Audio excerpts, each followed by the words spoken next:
Assalamualaikum. Waalaikumsalam. Oke, baik. Oh, ini Mbak Maya ya? Iya, Yang kemarin menghubungi saya? Iya. Oke, baik. Saya izin memperkenalkan diri ya. Saya Akmal Nisa, bisa dipanggil Lia sih, teman-teman saya akan memanggil ya. Saya sedang konselor di sini. Oke. Sebelumnya kita udah kenalan ya Mbak lewat chat, Iya. tapi nggak afdol nih kalau ketemu tapi namanya belum kenalan. Iya Ibu, saya Maya, Bu Maya Aureli, biasa dipanggil Maya Bu. Oke. Dari mana Mbak Maya? Saya dari Sragen. Masih sekolah atau sudah bekerja atau kuliah atau gimana? Kalau itu saya masih kuliah Ibu, kuliah semester 6 Ibu. Oke. Semester 6 ya Mbak Maya. Hari ini gimana? Apakah sehat? Alhamdulillah sehat Ibu. Alhamdulillah. Oke, baik. Mbak Maya hari ini akan melakukan sesi konseling dengan saya. Nah, apakah sebelumnya sudah pernah melakukan sesi konseling? Belum pernah Ibu. Belum pernah. Jadi saya jelaskan dulu ya Mbak Maya. Jadi dalam sesi konseling ini saya selaku konselor yang akan membantu Mbak Maya sebagai konseli saya yang akan membantu untuk menyelesaikan permasalahan yang Mbak Maya alami. Tapi nanti keputusan dari permasalahan itu atau pemecahan masalahnya di Mbak Maya gitu ya. Nah, dalam konseling ini ada asas namanya, yang pertama adalah asas keterbukaan, dan Mbak Maya nanti silakan menceritakan apapun yang menjadi permasalahan Mbak Maya kepada saya tanpa ada yang ditutup-tutupi. Nah, terus yang kedua ada juga asas kerahasiaan, yang mana segala sesuatu yang diungkapkan oleh Mbak Maya kepada saya akan saya rahasiakan dan saya tidak akan membagikan ke siapapun. Nah, itu menjadi asas dalam konseling. Itu gimana Mbak Maya, bisa dipahami? Bisa Ibu. Oke, baik. Jadi terkait dengan tujuan Mbak Maya melakukan konseling hari ini tuh apa ya? Mbak Maya sudah menetapkan tujuannya atau belum? Apa yang akan dicapai oleh Mbak Maya seperti itu? Saya berharap sih saya bisa menyelesaikan masalah saya ini Bu. Dapat menyelesaikan masalah yang dialami Mbak Maya ya? Iya. Oke, baik. Sudah dipahami ya Mbak Maya atau mungkin ada pertanyaan? Sudah. Langsung saja ya kita mulai di tahap intinya tentang eksplorasi masalah Mbak Maya. Nah, sebenarnya Mbak Maya ini punya permasalahan apa? Ini sih Bu, saya tuh minder, terus saya merasa rendah diri, saya kayak sama teman-teman tuh saya merasa tidak berharga gitu loh Bu, saat mereka diskusi kayak kita tuh lagi diskusi kan Bu, terus atau enggak nongkrong kayak gitu. Nah pas waktu di situ tuh saya kayak merasa minder karena mereka tuh pinter-pinter gitu loh Bu. Nah sedangkan saya tuh kayak merasa diri saya tuh nggak bisa apa-apa, terus ya saya mindernya karena itu Bu. Mereka tuh bisa komunikasinya baik, terus mereka itu pinter ya gitu Bu. Dan sedangkan saya merasa tidak berharga Bu di situ, kayak merasa nggak dianggap juga karena saya nggak bisa apa-apa itu. Oke, berarti Mbak Maya ini itu ya, menganggap bahwa dirinya itu nggak bisa apa-apa terus minder gitu ya? Iya. Oke. Itu biasanya terjadi di situasi kapan biasanya? Ya pas waktu itu Bu, pas waktu diskusi di luar atau enggak lagi nongkrong sama teman-teman atau enggak ya pas waktu ngerjain tugas bareng kayak gitulah Bu. Berarti itu terjadinya sama teman-teman. Iya. Waktu Mbak Maya itu berkumpul sama teman-teman Mbak Maya saat ngerjain tugas atau mungkin lagi diskusi gitu kan. Terus Mbak Maya berpikiran bahwa teman-teman Mbak Maya itu pintar loh, sedangkan Mbak Maya itu di bawah mereka gitu. Iya. Oke. Terus biasanya Mbak Maya apa yang dilakukan, maksudnya ketika minder itu gimana gitu loh, atau mungkin pikiran Mbak Maya? Ya saya pas waktu kayak gitu ya saya memilih kayak saya menyendiri aja apa ya, saya kayak memilih nggak usah bertemu sama mereka aja daripada saya terus ngerasa minder. Tapi kalau saya nggak bertemu mereka tuh saya ngerasa kayak makin dijauhin sama mereka nantinya Bu itu. Berarti memilih untuk tetap di situ gitu ya Mbak Maya? Iya sih Bu. Padahal Mbak Maya tahu kalau di situ Mbak Maya tuh merasa tidak dianggap. Iya. Oke, baik. Mungkin ada lagi yang ingin diungkapkan? Itu sih Bu, saya merasa tidak mempunyai potensi sama seperti mereka. Terus saya juga ngerasa apa ya Bu, tidak memiliki pencapaian apapun gitu loh Bu selama ini. Iya. Jadi Mbak Maya tuh berpikiran bahwa berpikiran negatif ya intinya ya, bahwa Mbak Maya itu merasa nggak punya pencapaian apapun dan yang tadi. Nah itu sebenarnya Mbak Maya ada pikiran-pikiran negatif yang membuat Mbak Maya itu merasakan rendah diri dan memilih Mbak Maya tadi hampir memilih untuk menyendiri dan meninggalkan teman-temannya daripada berkumpul sama mereka yang katanya Mbak Maya itu lebih pintar dari Mbak Maya. Nah dalam basic counseling ini ada proses yang namanya bukan proses, ada teknik yang namanya restructuring kognitif. Nah Mbak Maya saya tawarkan itu, bagaimana, apakah Mbak Maya bersedia? Iya Bu, saya bersedia. Oke, saya jelaskan dulu ya Mbak tentang teknik restructuring kognitif ini. Nah, jadi Mbak Maya kan tadi memiliki pikiran-pikiran negatif kan. Nah, dari pikiran-pikiran negatif itu harus digantikan dengan pikiran-pikiran yang positif, yang lebih positif kan. Nah, itu agar Mbak Maya itu nggak merasa minder saat bersama teman-teman Mbak Maya gitu loh. Gimana Mbak Maya? Iya Bu, saya bersedia. Oke, baik. Jadi nanti saya punya catatan yang akan juga saya berikan ke Mbak Maya terkait dengan pikiran-pikiran apa sih yang Mbak Maya pikirkan, maksudnya pikiran negatifnya, terus nanti bisa diganti dengan pikiran positif apa gitu. Nanti saya berikan ya ke Mbak Maya, tapi saya catat dulu.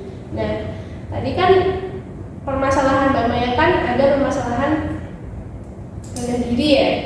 Masalah rendah diri. Nah, itu di situasi yang bagaimana?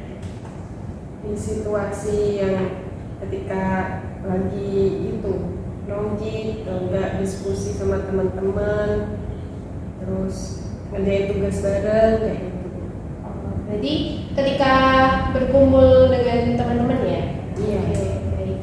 Nah, itu biasanya Mbak Maya pikiran negatifnya itu gimana? Apa aja? Bisa diungkapkan? Kayak saya tuh nggak mempunyai apa ya Bu, pencapaian gitu loh Bu. Selama ini kayak saya nggak mendapatkan pencapaian apapun kayak gitu Bu. Terus saya juga Mbak. Yang pertama, tidak memiliki pencapaian apapun ya, pikiran negatif pertama ya.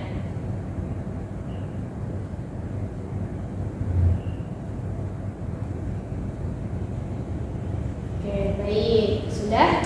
Selanjutnya, yang tadi Mbak Maya yang diungkapkan, yang kedua, saya ini Bu, merasa tidak berharga gitu Bu di hadapan teman-teman kayak gitu. yang kedua, Mbak Maya merasa tidak berharga ya.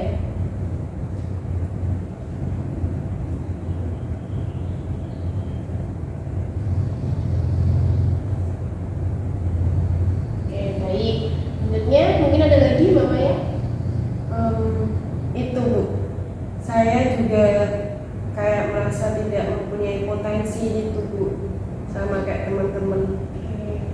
Itu pikiran negatif ketiga ya Mbak Maya? Iya. Oke, baik.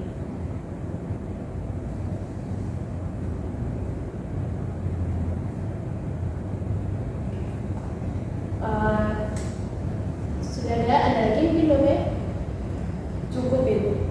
Sudah ada 3 ya Mbak Maya, pikiran negatif yang mungkin ini sering Mbak Maya pikirkan ketika berkumpul dengan teman-teman Mbak Maya. Nah, selanjutnya kan ini sudah dituliskan bahwa Mbak Maya memiliki 3 pikiran negatifnya. Nah, sekarang kita mulai untuk bisa mengganti pikiran-pikiran negatif ini menjadi pikiran-pikiran positif. Nah, salah satu caranya dengan menggunakan coping window atau penangkal pikiran. Jadi pikiran-pikiran negatif dari Mbak Maya tadi. Nah, yang pertama itu kan Mbak Maya berpikiran bahwa Mbak Maya merasa tidak memiliki pencapaian sebaik teman-teman Mbak Maya kan. Nah, Mbak Maya coba pikirkan atau mungkin ada pengalaman-pengalaman yang telah Mbak Maya lalui yang berhubungan dengan pencapaian Mbak Maya. Apakah ada? Itu sih Bu, waktu SMK dulu saya tuh pernah ditunjuk sebagai ketua panitia gitu Bu di Agusana kayak gitu. Berarti Mbak Maya pernah ditunjuk menjadi ketua, yaitu salah satu pencapaian dari Mbak Maya yang Mbak Maya anggap itu wah gitu lah ya. Iya. Terus ada lagi mungkin? Saya juga dulu kan mondok ya Bu ya. Iya. Terus saya tuh dipilih juga sebagai santri teladan di situ Bu. Mbak Maya menjadi santri teladan di pondok. Iya. Oh, Masya Allah sekali ya Mbak Maya. Iya Bu. Oh, udah ada dua. Mungkin ada lagi? Saya rasa udah sih Bu. Nah, berarti ada ya Mbak coping window atau penangkal pikiran dari pikiran negatif yang semulanya saya tidak memiliki pencapaian sebaik teman-teman Mbak Maya. Nah, itu bisa dengan dengan pikiran-pikiran Mbak Maya tadi yang berupa pengalaman Mbak Maya. Itu bisa dengan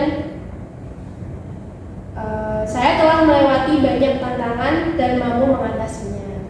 Nah, itu bisa menjadi coping window atau penangkal pikiran Mbak Maya yang pertama untuk pikiran negatif yang pertama tadi ya. Oke, bisa dimengerti Mbak Maya? Bisa ya. Oke. Yang kedua, ini ada pikiran negatifnya adalah saya merasa bahwa tidak berharga untuk orang lain.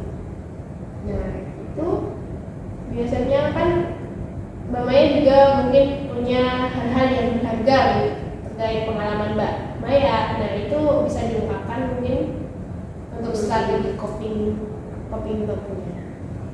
Kalau itu dulu itu saya pernah, nggak dulu sih Bu, baru-baru ini juga saya tuh pernah membantu teman saya. Kayak dia tuh kan merasa kayak rendah diri juga Bu sama kayak saya. Dia tuh merasa jelek gitu katanya, terus dia juga merasa gak dianggap sama teman-temannya. Ya. Terus saya membantu untuk meyakinkan dirinya agar tidak merasa seperti itu Bu. Oke, baik. Berarti Mbak Maya udah pernah ngebantu temennya yang rendah diri ya? Iya. Sebelum konseling ke saya. Oke, malah sudah pernah membantu orang lain. Iya, tapi saya belum bisa. Oke, baik. Nah, ini strategi coping loop-nya, Mbak Maya bisa ya. Saya memiliki kekuatan dan kualitas yang berharga.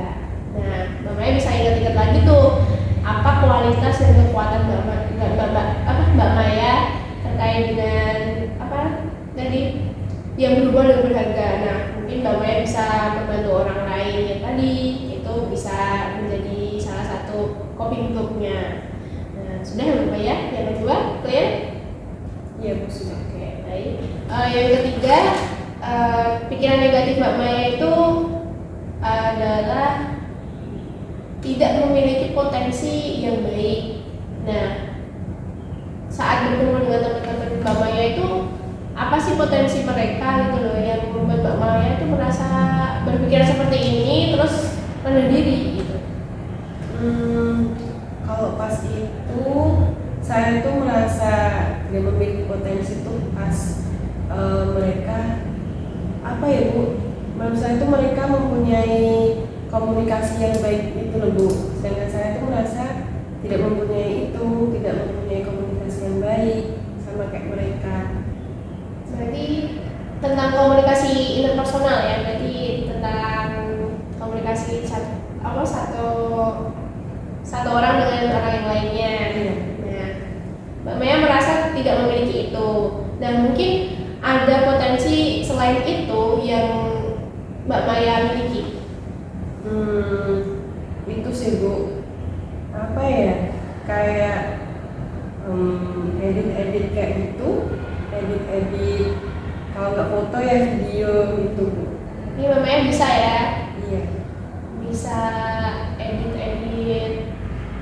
editing lah ini, editing video gitu sama foto.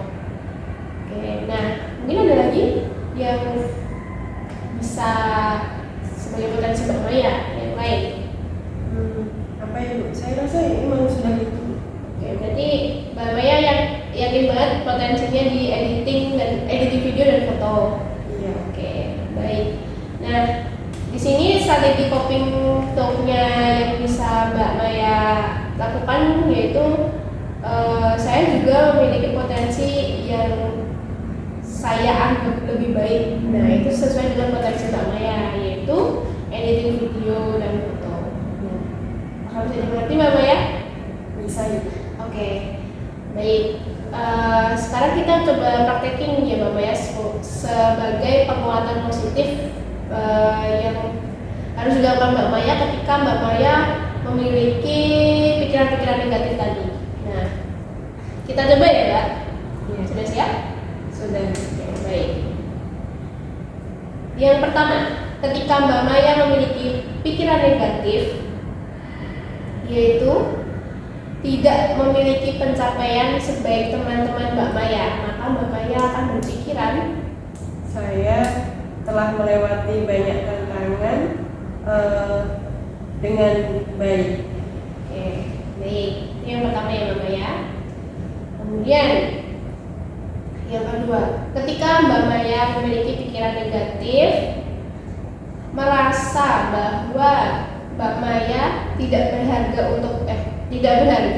untuk orang lain, maka coping untuk Mbak Maya adalah Saya memiliki kekuatan dan kualitas yang baik. oke, itu yang kedua ya Mbak Maya. Iya. Udah. Terus yang ketiga, ketika Mbak Maya memiliki pikiran negatif, yaitu tidak memiliki potensi yang baik dibanding teman-teman Mbak Maya, maka coping untuk Mbak Maya adalah Saya juga memiliki potensi yang baik dan saya merasa potensi saya itu lebih baik dari mereka. oke, baik. Sudah 3 ya Mbak Maya? Iya. Oke. Jadi coping talk itu nanti bisa ditanamkan di pikiran Mbak Maya, dan itu perlu latihan ya agar konsisten nantinya. Jadi nggak ada pikiran-pikiran negatif kayak gini lagi. Terus Mbak Maya bisa lebih berpikir positif yang telah diajarkan di coping talk tadi.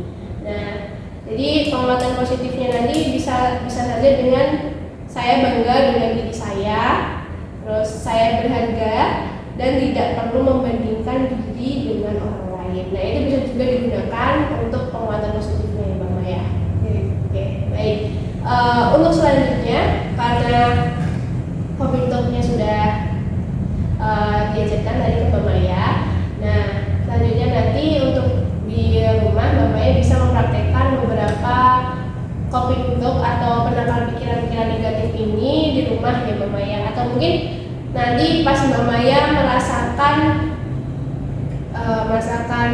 sudah mulai berpikiran negatif nih, nah nanti bisa menggunakan coping talk ini seperti itu. Bisa dipahami Mbak Maya? Bisa ya. Oke, nanti untuk pertemuan selanjutnya nanti kita evaluasi ya. Oke, nanti tolong untuk bisa dicatat kalau Mbak Maya melakukan coping talk gitu, nanti berapa kali dalam sehari atau berapa kali nanti 1 minggunya gitu ya. Nanti tolong ya Mbak Maya. Iya. Oke, baik. Bisa dimengerti atau mungkin ada pertanyaan dari Mbak Maya? Sudah cukup Ibu. Oke, Mbak Maya sudah mengerti ya Sudah. strateginya ya. Oke, baik. Jika Mbak Maya sudah paham dengan coping talk ini dan tugas rumahnya, untuk mengakhiri sesi konseling juga, jadi ini saya mau bertanya dengan Mbak Maya. Mbak Maya relax aja ya, jangan santai. Enggak tahu Ibu. Jadi apa namanya? Yang pertama, setelah melakukan sesi konseling ini, gimana perasaan Mbak Maya? Alhamdulillah sudah lega Ibu. Saya juga udah mulai nyaman. Terus saya juga udah tahu misal saya mempunyai pikiran negatif tadi, saya melakukan coping talk atau penangkal pikiran tadi. Oke, berarti Mbak Maya sudah merasa sedikit lega juga ya, dan sudah mulai harus mengurangi rasa rendah dirinya gitu. Iya. Oke, baik. Kalau bisa di rating, ini Mbak Maya, sebelum melakukan sesi konseling, ratingnya 1 sampai 10 itu berapa? 8 Ibu. 8. Iya. Tinggi sekali ya Mbak Maya, 8 lumayan. Nah, kalau setelah sesi konseling, setelah mengalami treatmentnya tadi, Kalau 1 sampai 10 saya ambil 2 sih Bu. oke, berarti sudah turun ya Mbak Maya, Iya. sudah mengalami penurunan. Oke, baik. Apakah ada yang ditanyakan mungkin Mbak Maya terkait dengan sesi konseling ini? Sepertinya sudah cukup Ibu. Sudah cukup ya? Oke, baik. Karena sudah cukup, mungkin saya akhiri saja untuk sesi konseling selanjutnya. Nanti kita hubungi lagi, maksudnya kita kontak-kontakan lagi. Iya. Saya akhiri ya Mbak Maya, terima kasih karena sudah melakukan sesi konseling dengan saya. Oke, baik. Terima kasih Mbak Baik, Bu. Maya. Sama-sama Ibu. Oke. Saya pamit pulang dulu ya Bu ya. Oke, baik. Assalamualaikum. Terima kasih.